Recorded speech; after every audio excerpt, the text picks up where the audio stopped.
It's 5 and 10 from Skywatch TV for Thursday, June 20th, 2024. I'm Derek Gilbert, once again with Grace the Rescue Dog here in the barn.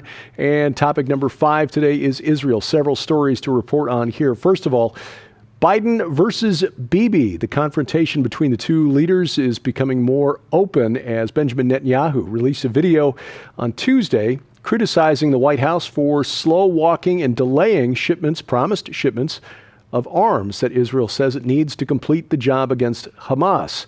Secretary of State Antony Blinken said the only delay was on heavy bombs that were announced back in May over the White House's concerns of how they're being used in Rafah in civilian areas. Netanyahu's statement was issued only in English, which means it was very clearly intended for a Western audience, a U.S. audience, to shore up support among American politicians, but never underestimate this administration's penchant for pettiness. The Wall Street Journal reporting Wednesday morning that the White House is now holding up a promised sale of F-15 fighter jets to Israel. But this is really nothing new, contrary to the impression that many of us have that Israel and the Israeli lobby, AIPAC, dominates American foreign policy. When you actually read the history of Israel, going back to the 1930s, the Zionist movement, the Zionists have often been subject to the whims of American elites who very often have no concern for whether or not there is an independent Israel. American support for Israel in the War for Independence in 1948, the Suez Canal Crisis 1956, the Six-Day War 1967, the Yom Kippur War 1973 was mostly words. In fact, there were arms embargoes that prevented Israel from getting weapons it needed back in the late 40s and early 50s, despite the sympathy of Presidents Roosevelt and Truman for an independent Israeli state, an independent Jewish state. There were very powerful forces inside the swamp that looked at the profits that could be made in the Middle East and had to choose between oil, meaning the Arabs, and Israel, and almost always came down on the side of oil. So again, what's happening right now with these weapons shipments to Israel ain't nothing new.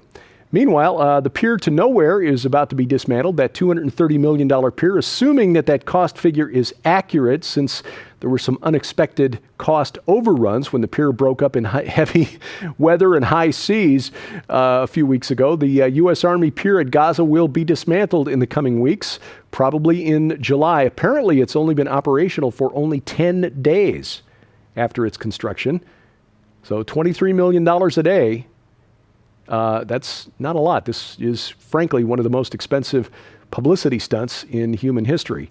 And in the Red Sea, the Yemenis continue to make their presence felt. The U.S. Navy, part of the USS Eisenhower carrier group, rescued the crew of a bulk freighter, the Tutor, that sank in the Red Sea after being rammed by a Yemeni drone boat loaded with explosives. What looked like a boat with dummies on board to make it look like there was a crew. You watch the video, it slammed into the back end of the freighter, which, as you can see on the screen behind me, is it's actually sinking back end first because it hit the engine room. The engine room flooded, which of course took the engines offline. The ship has now sunk. The crew, mostly Filipino, was rescued by the U.S. Navy. The Philippine Department of Migrant Workers, and this, by the way, a Greek-flagged freighter. The Philippine Department of Migrant Workers has urged shipping companies now to allow their employees to refuse deployments that would take them within range of Yemen and the weapons being used by the Houthis to target shipping in the Red Sea. This is really an embarrassment for President Biden's Operation Prosperity Guardian, which was supposed to make the Red Sea safe for cargo vessels. This was launched back in February, and as you can see, cargo ships still not safe in the Red Sea. Topic number 4, gender wars. I told you last week about Dr. Eaton Haim, who outed the program at Texas Children's Hospital that continued to perform gender-affirming surgeries in violation of Texas law, and how, as a result, he's been charged with 4 felonies for HIPAA violations. The Biden administration just sent the FBI to the home of a nurse at Texas Children's Hospital. Vanessa Sivage was told by agents it was connected to an investigation of the whistleblower, Dr. Haim, who they say violated federal privacy laws. And according to Savage, quote, they promised they would make life difficult for me if I was trying to protect the leaker. They said I was not safe at work and claimed that someone at my workplace had given my name to the FBI, end quote. This is where we are in 21st century America. It used to be doctors took sick kids and made them better. Now we take disturbed children and sterilize them and mutilate them. And they're doing it with the backing of the federal government in violation of Texas state law. Topic number 3, January 6th. Why was the Capitol, the United States Capitol, unprepared for the protest on January 6th of 2021? Well, now we know. Nancy Pelosi on video admitting that she was responsible for not preparing the Capitol. She was the Speaker of the House at that time, and a video posted to X, formerly Twitter, by the House Oversight Committee, which is now controlled by Republicans, never released by the January 6th committee, which was criticized for its highly choreographed and scripted hearings, clearly intended to blame everything on Donald Trump. We now know that Trump offered to supply the National Guard. Later confirmed those offers were made to Congress and rejected. A report from Capitol Police Inspector General Michael Bolton also found that Capitol Police were told that they could not use critical riot materials and tactics to prepare for the protests. Nancy Pelosi on video saying, I take responsibility for not having them just prepare for more. If the January 6th committee hearings had been fair and balanced, that probably would have been entered as evidence. Better late than never, I suppose. Topic number 2, our AI overlords. The former head of the National Security Agency has joined the board of OpenAI. They're the developers of ChatGPT, that AI-powered chatbot. The longest-serving leader of U.S. Cyber Command, General Paul Nakasone, joining the board of OpenAI just 4 months after he stepped down as the head of the National Security Agency. He led the NSA from 2018 until February of this year, appointed by President Trump. So the longest serving head of the agency that basically wiretaps the entire country. Seriously. I mean, they were sued by privacy advocates and were told by a judge that because they're wiretapping everybody, no single person has standing to bring a lawsuit. I mean, if the NSA just wiretapped one person, you could sue them and win. But because they're wiretapping all 330 million of us, nobody can sue. We are living in a post-privacy world, and so this gentleman now, General Nakasone, joining the Security Committee, Safety and Security Committee at OpenAI, the developers of ChatGPT, just signals that OpenAI is now sailing into deep waters of geopolitics. It's probably fine. Again, if you don't want the government to know about it, just don't put it online, but be aware they're probably going to know about it anyway. Coming up, Stonehenge climate justice. That's next on 5 and 10. Well, ladies and gentlemen, we want to take a quick break to tell you how you can get your copy of both of these incredible new works in the Out of This World and Gate of the Gods special offer. When you order this incredible offer from the SkywatchTVStore.com, you'll receive the brand new book, Out of This World, Are UFOs Aliens, Spirits, or Pure Hokum by Lieutenant Colonel Robert McGinnis, that exposes the faults in both the science and theology regarding the existence of UFOs. The very real possibility that UFOs are manned by extraterrestrial beings much smarter and far more spiritual than humans that are preparing to deceive mankind as we approach the biblical end times. The recent surge of UFO activity all around the globe, and why Lieutenant Colonel Robert McGinnis is calling for Project UFO, a national strategy to determine if we face an existential threat, and so much more.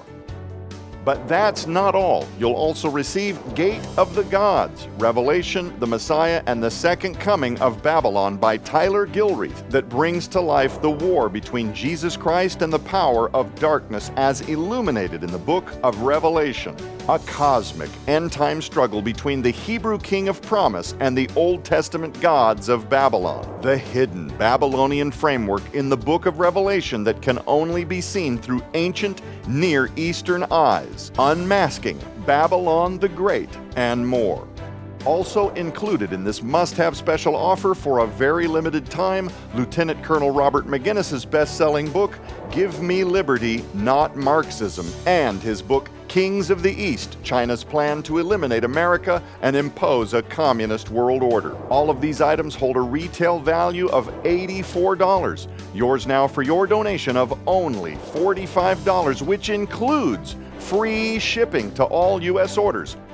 So don't delay. You can scan the QR code on your screen using the camera app on your phone for instant access to this special opportunity. You can also visit us at skywatchtvstore.com or call 1-844-750-4985 and ask for the Out of This World and Gate of the Gods special offer right now. Item number 1 today. This is not how you win an argument. The group called Just Stop Oil in the UK, which has become infamous for blocking traffic and defacing works of art, took it to a whole nother level Wednesday when they sprayed some sort of orange powder or substance on Stonehenge. The 25 tons of rock put up around 2500 BC by our Neolithic ancestors in England, defaced by Just Stop Oil because they think that somehow this will convince people to stop using petrochemicals by the year 2030. Here's a hint, it won't. It just makes people think you're idiots. Bless their pointy little heads. This week on Skywatch TV, we continue to discuss Lieutenant Colonel Robert McGinnis' new book, Out of This World. What a topic for a Pentagon insider to take on. Are UFOs real? Are they fallen angels, demons, or is it just a bunch of hoaxes? Colonel McGinnis discussing this week some of the spirits at work inside the Beltway, inside the swamp. Don't miss these programs. You'll find them right now at skywatchtv.com. Just remember that web address because all of our video content is always there. Even if we get canceled from this video site, you'll find the video there. You can also get it right now at online, rather over the air. Our broadcast schedule posted skywatchtv.com/channels. Now, if you've got a set-top box like Roku or Apple TV, make sure you've got the Skywatch TV channel installed. All of our video content is always there. But better online, rumble.com/skywatchtv, youtube.com/@skywatchtelevision, but better yet, download our mobile app to your smartphone or tablet and guarantee we never get canceled. This is available for iOS, Android, Amazon Kindle Fire phones and tablets. Has a bunch of other features too, including an audio Bible with multiple translations and more, calendar, upcoming events, and a link to our streaming video site as well, where you can find our documentary films available to rent or purchase for eternal access. All of that on your smartphone or tablet. We've got links to their app stores at our website, skywatchtv.com/app. Follow us online. We're at YouTube at 5in10, on X, formerly Twitter, at 5_in_10. And until tomorrow, thank you for watching as we keep watch. I'm Derek Gilbert. This is 5in10 from Skywatch TV.